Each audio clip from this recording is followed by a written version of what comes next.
तो दोस्तों कैसे हैं आप सभी का उज्जवल मेडिकल क्लासेस में स्वागत है। आपका इस वीडियो में जो भी कैंडिडेट बीटीएस से एएनएम बहाली का इंतजार कर रहे हैं उनके लिए बड़ी खबर निकल कर आ रही है। क्या कुछ नई सूचना उसके बारे में हम लोग जानेंगे जो कि आप लोग की बहाली से जुड़ा हुआ है और इनको लेकर बिहार सरकार के तरफ से भी बयान आया है। क्या कुछ बयान है उसके बारे में भी हम लोग डिटेल्स में जानेंगे। आप लोग जैसे कि कल जो केस सुनवाई किए गए थे तो कल आप लोगों को भी इंतजार कर रहे थे कि कुछ फैंस हैं लेकिन उसमें डेट मांगा गया है, कुछ है उसमें डेट मांगा गया है, यह आप सबको पता है। क्योंकि एक बार डेट जो होते हैं वह जो विपक्ष पक्ष होते हैं वह मांगता ही है, क्योंकि उसको भी समय चाहिए सारा प्रोसीजर को तैयार करने के लिए।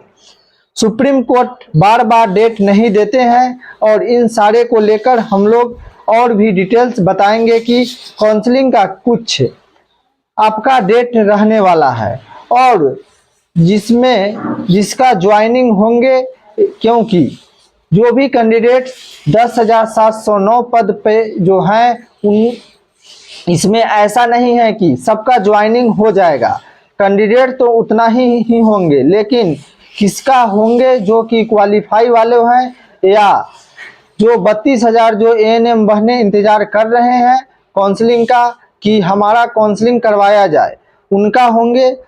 होगा। तो इन्हीं बातों को हम लोग मेनली इस वीडियो में जानने वाले हैं और इन्हीं को लेकर बिहार सरकार का जो एडिशनल सेक्रेटरी है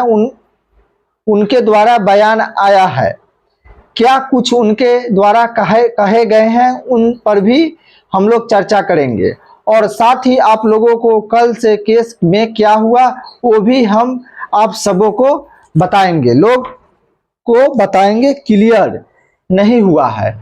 वो हम आपको बताएंगे कि क्लियर किस रीजन से कल डेट पोस्टपोन्ड हुआ है, जो अगला डेट है वो किस दिन मिला है, उस पर भी हम लोग इस पॉइंट पर चर्चा करेंगे। क्योंकि सारे कैंडिडेट अब बहुत ही निराश हो चुके हैं, क्योंकि ज़्यादा समय लग गया है कि कब हमारा ज्वाइनिंग हो जाए। तो आखिरी हम लोग जानने वाले हैं कि कब तक आखिरी आप लोगों का ज्वाइनिंग हो जाए, उन पर भी हम लोग चर्चा करेंगे। तो बिहार सरकार जो एडिशनल सेक्रेटरी हैं उन्होंने कुछ कैंडिडेट को बुलाकर इन सारे बातों को इन पर मुद्दे पर अपना बयान दिए हैं और कुछ कहे भी हैं। जैसे कि कल जो सुनवाई हुए थे उसमें अंजलि कुमारी वाले केस जो उनके लेकर जैसे जो भी बिहार सरकार द्वारा हाई कोर्ट में केस दर्ज किए गए थे लेकिन सुप्रीम कोर्ट नहीं गया, उन्हीं के बारे में इसके द्वारा बयान आया है कि हम लोग भी उस पर नज़र बनाए हुए हैं, ना कि बिहार सरकार बल्कि आयोग भी, जो भी आपका आयोग है बीटीएससी, वो भी सुप्रीम कोर्ट के फैसले का इंतजार कर रहा है और उसमें प्रत्येक सुनवाई प्रत्येक जो हायरिंग है उस पर नज़र बनाए हुए हैं कि क्या कुछ सुप्रीम कोर्ट द्वारा निर्णय देने वाले हैं। क्योंकि सुप्रीम कोर्ट के निर्णय पर ही अब आपकी बहाली डिपेंड करते हैं। सुप्रीम कोर्ट क्या कुछ निर्णय देते हैं, क्योंकि अब सुप्रीम कोर्ट का मामला आ गया है तो अब आप लोगों का आयोग इसमें और भी कुछ प्रक्रिया शुरू नहीं करेंगे जब तक सुप्रीम कोर्ट का फैसला नहीं आएंगे। और उन्हीं को लेकर सेक्रेटरी जी कहे हैं कि हम भी इस नज़र पर बनाए हुए हैं और आप लोगों को का केस में क्या कुछ होते हैं इन सबको भी इस केस में दिलचस्पी है, क्योंकि सारी बहाली का प्रक्रिया इसी कारण रुका हुआ है। नहीं तो बहाली की प्रक्रिया प्रोसेस आगे बढ़ता और इन सारे रीजन से, जैसे कि यदि हम बात करें तो आपको अभी इसका जो सारा प्रोसीजर है वो केस का स्टेटस है वो भी पेंडिंग दिखाएंगे, क्योंकि जो